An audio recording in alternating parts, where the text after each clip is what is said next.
Hi കൂട്ടുകാരെ, നമസ്കാരം. ഞാൻ ഈ വീഡിയോ കൊണ്ട് വന്നതേ നമ്മുടെ സോഷ്യൽ മീഡിയയിൽ മീരാനന്ദനെ കുറിച്ചും ശ്രീജുവിനെ കുറിച്ചും അസഭ്യങ്ങൾ നമ്മുടെ കുറച്ച് മലയാളികൾ പറയുന്നുണ്ട്. അത് കണ്ടപ്പോൾ ഒന്ന് പ്രതികരിക്കണമെന്ന് തോന്നി. അങ്ങനെയാണ് ഈ വീഡിയോ ഞാൻ ഇടുന്നത്.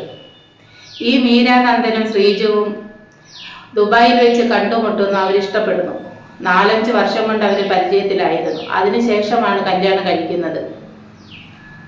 അവർ തമ്മിൽ കല്യാണം കഴിഞ്ഞ് അവരുടെ വീട്ടിൽ ചെന്ന് കുടി വെക്കുന്നതിന് മുമ്പേ കുറച്ച് മലയാളി സഹോദരങ്ങൾ അങ്ങ് പ്രഖ്യാപിച്ചു അവർക്ക് ചേർച്ചയില്ല എന്ന്. ഞാനൊന്ന് ഈ സഹോദരനോട് ചോദിക്കട്ടെ, ഈ ശ്രീജുവ് പുലിയായിരുന്നോ പുപ്പുലിയായിരുന്നോ ചേർച്ച ഉണ്ടോ എന്നുള്ളതേ 2 മാസം കഴിഞ്ഞ മീരാനന്ദനെ കാണുമ്പോൾ നിങ്ങൾക്ക് മനസ്സിലാവും. അപ്പൊ ബംഗാളി ആണെങ്കിലും ശിപ്പാണ്ടി ആണെങ്കിലും എന്താ, മീരയ്ക്കത് ഇഷ്ടമായില്ലേ? മീരാനന്ദന് ഇഷ്ടപ്പെട്ടിട്ടല്ലേ കല്യാണം കഴിച്ചത്. കാണികളായി നമുക്കെന്തോ വേണത്?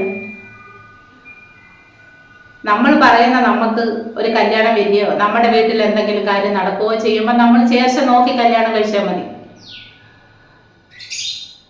ഒന്നും കൂടി ഞാൻ ചോദിക്കുക, സൗന്ദര്യം വെച്ചിട്ട് കല്യാണം കഴിച്ചാൽ അതിന് ചേർച്ച ഉണ്ടാവുമോ? ഇപ്പൊ വിപണിയിൽ നിറയെ പ്രോഡക്റ്റുകൾ കിട്ടുന്നു.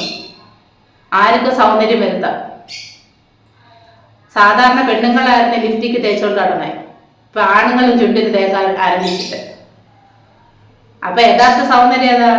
ഞാൻ നോക്കട്ടെ, ശ്രീജേഷ് യഥാർത്ഥ സൗന്ദര്യം അവൻ കാണിച്ചു, ആ വ്യക്തി കാണിച്ചു. അല്ല കുറച്ച് പെയിന്റുമാര് തേച്ച് അതും തേച്ച് ഭയങ്കര സൗന്ദര്യമായിട്ട് വന്ന് നിൽക്കുക. രാവിലെ ചെന്ന് മുഖം കഴിയുമ്പോ അതങ്ങ് പോകും. ആരെ അളക്കാതിരിക്കുക. ചേർച്ച എന്ന് പറയുന്ന 2 മനസ്സുകൾ തമ്മിലുള്ള ചേർച്ച, 2 മനസ്സുകൾ തമ്മിലുള്ള പൊരുത്തം. അതിന് എത്ര സൗന്ദര്യമുള്ളവർ തമ്മിൽ കല്യാണം കഴിച്ചാലും. ഞാൻ ചോദിക്കട്ടെ, സുരേഷ് ഗോപി സാറിന്റെ മകൾ കല്യാണം കഴിച്ചു. ആ മുടി നീട്ടിയ ആൾ, അവനെ കണ്ടിട്ട് നിങ്ങൾക്ക് ആർക്കും ബംഗാളിയായിട്ടോ ശിപ്പാണ്ടിയായിട്ടോ തോന്നിയില്ലേ? എന്തുകൊണ്ട് നിങ്ങൾ അന്നേരം പ്രതികരിച്ചില്ല? അത് പറ്റത്തില്ല അല്ലേ?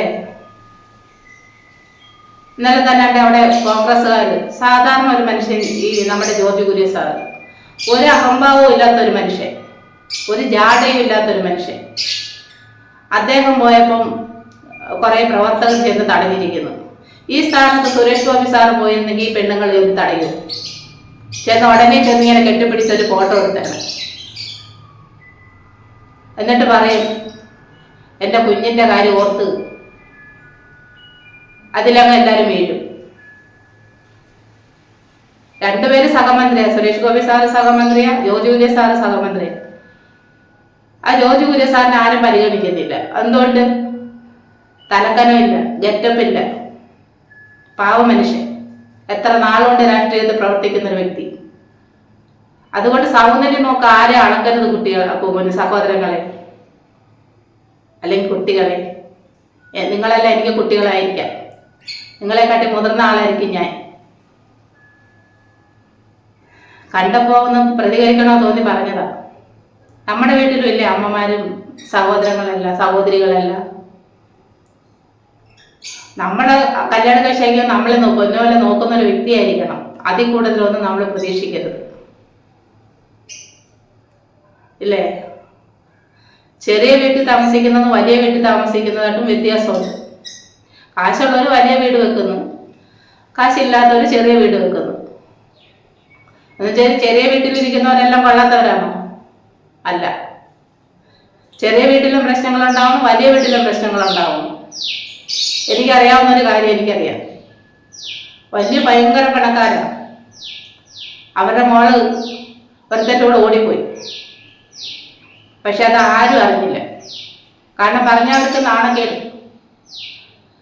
അത് വേറെ ചെറിയ വീട്ടിൽ താമസിക്കുന്ന ഒരു വ്യക്തിയാണെങ്കിൽ സോഷ്യൽ മീഡിയയിൽ അത് വൈറലായാണ്. ആണെന്തരം കണ്ടോണ്ട് ഓരോരുത്തർ കമന്റ് ഇടുന്നത് നമ്മൾ നിർത്തണം. ആളുകളെ മനസ്സിലാക്കണം ആദ്യം. അവർക്കൊരു ജീവിതം കിട്ടി, മീരാനന്ദനും ശ്രീജുവിനും. അത് കണ്ട് നമ്മൾ സന്തോഷിക്കല്ലേ വേണ്ടുന്നത്. അവൻ ബംഗാളിയോ ശിപ്പാണ്ടിയോ ആരോ ആയിക്കട്ടെ, അവനും ഒരു അമ്മയ്ക്കും അച്ഛനും പറയുന്ന ഒരു വ്യക്തിയല്ലേ. അവരുടെ അമ്മയുടെ അച്ഛൻ്റെ സൗന്ദര്യം അവന് കിട്ടി, അല്ലെങ്കിൽ ആ വ്യക്തിക്ക് കിട്ടി. ഇപ്പൊ എല്ലാവരും ഒന്ന് സൗന്ദര്യമായിട്ട് ഇരിക്കാൻ പറ്റുമോ? കറുത്ത വർഗ്ഗക്കാരുണ്ട്, വെളുത്ത വർഗ്ഗക്കാരുണ്ട്, രണ്ടിനോ ഇടയിലുള്ള കോമ്പിനേഷൻകാരുണ്ട്. അതുകൊണ്ട് ആരെയും കുറ്റം പറയാൻ എൻ്റെ സഹോദരങ്ങൾ, അതും പ്രത്യേകിച്ച് എല്ലാത്തിലും മലയാളികളാണ് ഇടപെടുന്നത്. വേറെ ഒരാളെ ഞാൻ കണ്ടില്ല. മലയാളികൾ ഇല്ലാത്ത സ്ഥലവും ഇല്ല, മലയാളികൾ ചേരാത്ത കാര്യങ്ങളും ഇല്ല, മലയാളികൾ ഇടപെടാത്ത ഒരു കാര്യവും ഇല്ല. അല്ല, കറിവേപ്പില എല്ലാത്തിനും വേണമെന്ന് പറയുന്നവരൊക്കെ മലയാളീസ് എല്ലായിടത്തും ഉണ്ട്. കുടുംബം കലക്കാനുമുണ്ട്, കുടുംബം ഉടയ്ക്കാനുമുണ്ട്, കുടുംബം ചേർക്കാനുമുണ്ട്, ഇതുപോലെ അസഭ്യം പറയാനും ഉണ്ട്. അവർക്ക് പറഞ്ഞു കുറച്ച് വ്യൂസിനെ കിട്ടി കാണും. സത്യം പറഞ്ഞാൽ ഞാൻ ഒന്ന് പറയാമല്ലോ, ഈ യൂട്യൂബ് ചാനലും ഇൻസ്റ്റാഗ്രാമിലും ഫേസ്ബുക്കിലൊക്കെ കാശ് കിട്ടി തുടങ്ങിയപ്പോഴാണ് സോഷ്യൽ മീഡിയയിൽ ഇത്രയും തരികടകൾ നടന്നുകൊണ്ടിരിക്കുന്നത്. അത് വീട്ടിലുള്ളവർ തന്നെയല്ലേ അതിനെല്ലാം വളം വെച്ച് കൊടുക്കുന്നത്. എന്തൊക്കെ കോപ്രായങ്ങളാണ് കാണിച്ചിട്ട് യൂട്യൂബിൽ കാശുണ്ടാക്കുന്നത്, ഈ ഓരോ സോഷ്യൽ മീഡിയയിൽ കാശുണ്ടാക്കുന്നത്. ഞാൻ പറയുന്നത് അതിനൊന്നും പണം കൊടുക്കരുത്. ഇവ എന്തെങ്കിലും കോപ്രായം വന്നിട്ട് കാണിച്ചിട്ട് പോകുന്നതിനൊന്നും ആരും പണം കൊടുക്കരുത്. നമുക്ക് കാണാൻ കൂടി പറ്റത്തില്ല, അത്രയ്ക്ക് ഉളുപ്പില്ലാതെ കാണിച്ചുകൊണ്ടിരിക്കുന്നത്. അത് പക്ഷെ പാവപ്പെട്ടവർ എന്തെങ്കിലുമൊക്കെ കൊണ്ടുവന്ന് അവർക്കെല്ലാം നല്ലതായിട്ടൊന്നും അറിയത്തില്ലെങ്കിൽ അവർ എന്തെങ്കിലും കൊണ്ടുവന്ന് നല്ലതായിട്ട് അവർ പാർട്ടിസിപ്പേറ്റ് ചെയ്ത് അവരുടെ അത് കാണാൻ ആരുമില്ല. കോപ്രായങ്ങൾ കാണാനും അവർക്ക് സോഷ്യൽ മീഡിയ വ്യൂസ് കൂടാനും വാച്ചവർ കൂടാനും സബ്സ്ക്രൈബർ കൂടാനും ആളുകൾ ഇഷ്ടം പോലെ. പറയണമെന്ന് തോന്നി എത്രയും പറഞ്ഞു. കാരണം നമ്മളും പെണ്ണുങ്ങളല്ലേ, നമ്മളും നമ്മുടെ വീട്ടിലും ഇല്ലേ ഓരോരുത്തർ കല്യാണം കഴിച്ച് പോകുമ്പോൾ ഇങ്ങനെയല്ലേ ആൾക്കാർ പറയുന്നത്. പക്ഷെ നമ്മളൊന്നും സെലിബ്രിറ്റികളല്ലാത്തതുകൊണ്ട് ആരും അറിയത്തില്ല.